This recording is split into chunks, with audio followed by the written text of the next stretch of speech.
Welcome to the Rock Fight, where we speak out truth, slay sacred cows, and sometimes agree to disagree. This is an outdoor podcast that aims for the head. I'm Colin, and today I want to talk with you about brands, outdoor products, and outdoor vibes. Stick around because we're talking about Cotopaxi today. But first, have you supported your local Rock Fight yet?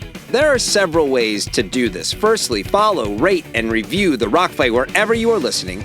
Doing this makes it easier for others to find the Rock Fight, so that's huge for this show. Secondly, subscribe to our weekly newsletter, News from the Front, where every Sunday you'll get an update on all things happening in the RFU.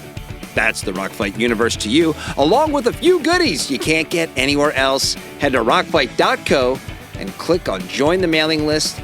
Thank you for supporting the Rock Fight, and all right, let's start the show. Welcome to the Rock Fight, Rock Fight, Rock Fight. Last week, outdoor apparel and gear brand Cotopaxi put out a press release announcing the return of the Questival. The Questival was a series of events that Cotopaxi put on around the time they launched their brand as a way to build awareness with younger consumers. Held over 24 hours, teams of college kids completed challenges in cities and backcountry settings, and it looks like Cotopaxi is bringing it back to increase college-age engagement with their brand. Reading this got me thinking about Cotopaxi because I've never quite been able to put my finger on who they are. Yes, they market themselves around doing good in the world and promise 1% of revenue to nonprofits fighting poverty, and I think it's fair to say that they're sort of standing on the shoulders of Patagonia in that regard.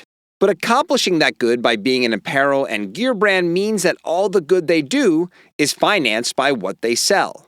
And what they sell isn't really all that special. Think about the brands that serve the outdoor world that are ubiquitous with our experiences as adventurous individuals. For nearly all of them, there is a product or several products that have meaningfully impacted our ability to go outside in some better way. Some iconic piece of heritage or innovation that changed the game entirely, or took something that was good and made it great. All right, here are some examples. The North Face. They helped pioneer internal frame packs and created the Denali and Nuptse jackets. Patagonia contributed to the widespread adoption of synthetic fleece with the cinchilla and effectively created modern base layers with its Capilene line. Arc'teryx effectively invented the soft shell. Mountain Hardwear pioneered wind-blocking fleece. Jetboil changed how we cook outside. The Nike Waffle, Hoka Maximalist, Timberland Yellow Boot, they all changed the footwear game at varying points in time. How stuff gets made in the outdoor space is the same as other fashion or lifestyle categories, but the brands that endure the longest tend to be those who have solved problems we face in the outdoors through design and innovation. Function coming before fashion. That, and I'm going to use the most overused word in the history of outdoor marketing, but it suits in this case, authenticity is needed. Like we've talked about a whole lot on this show, brands are making too much. But the authentic ones have earned what they've achieved through being real ones for the outdoor community. Then along comes a brand like Cotopaxi, who wants their innovation to be gear for good. Now, I have a history with Cotopaxi that gets a little inside baseball, and I feel like everyone should know what I'm about to tell you by now, but I continue to encounter those who don't. So, not only do I get to connect the dots on my Cotopaxi observations, but you get to walk away understanding a little bit more about how stuff actually gets made. Because none of your favorite or least favorite brands make anything. All the products I just mentioned from all of those outdoor brands, they don't knit, stitch, sew, mold, assemble. What do? They design and source. Think of your favorite hoodie, the one you're probably wearing right now, the one you've skied in, hiked in, put on in the evening while camping, taken with you on airplanes or to the movies. It's a staple of not just your wardrobe, but of your life. And here is how it was made. That hoodie was designed by someone at the brand whose mark is on the chest or sleeve or inside the collar, and that design was then given to the brand's materials team, who sourced the fabric, trim, drawstrings, and zippers from textile and component makers. The brand doesn't make any of those things. They don't have knitting machines or plastic molds. They have designers, marketers, supply chain managers, salespeople, and customer service. The brand then took all of that information to a garment manufacturer in a place like Bangladesh, Vietnam, or Guatemala, and then the garment manufacturer bought all of the components from the textile and component makers that the brand worked with through the design process to have it shipped to their factory, where they then cut and sew and assemble the final garment. Those garments are then shipped to the brand's warehouses around the world. There's no financial risk for the brand until there are finished garments arriving at their warehouses. The material makers bill the garment makers, and then the garment makers bill the brand, and finally the brand sells you your new hoodie either directly or after they have sold that hoodie to your favorite retailer, who then sells you your hoodie.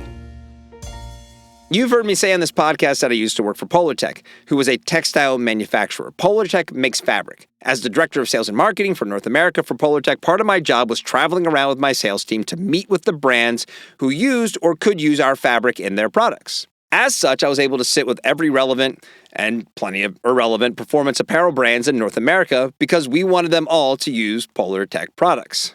So it was that I found myself in Salt Lake City in the 2014 timeframe sitting at a kitchen table of one of the early hires of Cotopaxi.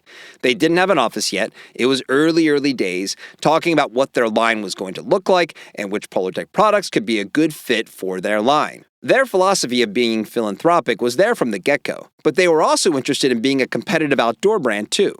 They definitely wanted to hang with the big dogs. Fast forward a decade, and Cotopaxi has not only entered the chat, they're a staple. They've grown from that handful of initial employees to more than 120. They've opened multiple brick-and-mortar stores to complement their web store, and according to the store locator on their website, have a presence in more than 1,000 stores nationwide.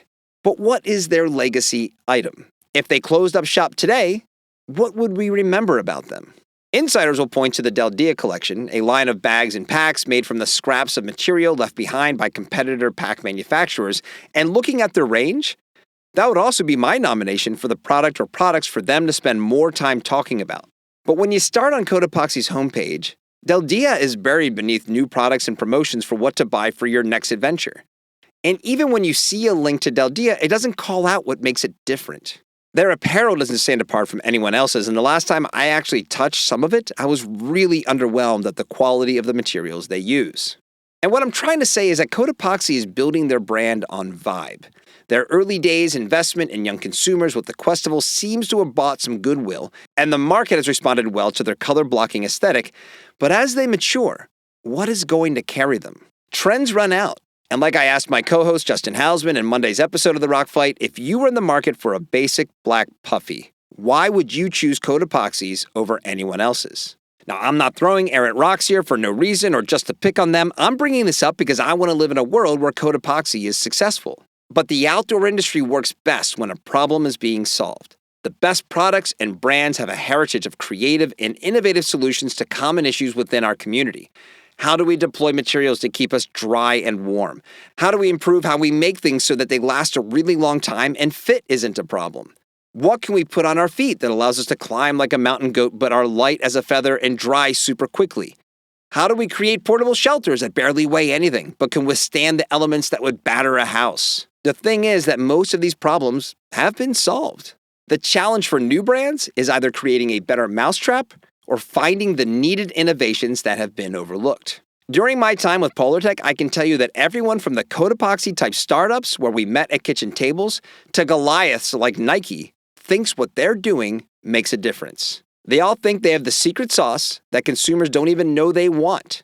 And when those consumers have a taste, that their brand will become the next big thing. But if you look at the brands that have established themselves, there was an innovation story at the heart of their ascent. The last real frontier for product innovation is sustainability and circularity. How do we create products that last as long as what we have now and minimally impact the world through their creation and eventual home in the landfill? I see Cotopaxi and I applaud them for all the good they do. I see what they're doing with their Del Dia line and the folks they're helping around the world, and I want them to get more attention for it.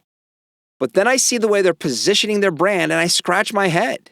Because they're playing the same game as a lot of these bigger, more established brands. But they're playing against brands who can point to their legacy and say, we brought you this, and it changed the world. When the public perceives your innovation to be color and vibe, I worry that eventually you'll just get left behind. And look, this game is hard.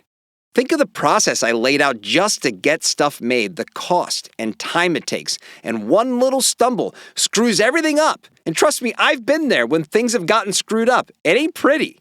And it also costs these brands a ton of money. They may not make anything themselves, but they still take the greatest risk of all, and that's financing it. At the end of the day, the material and garment makers can find new customers. The brands have to have a big hit every season.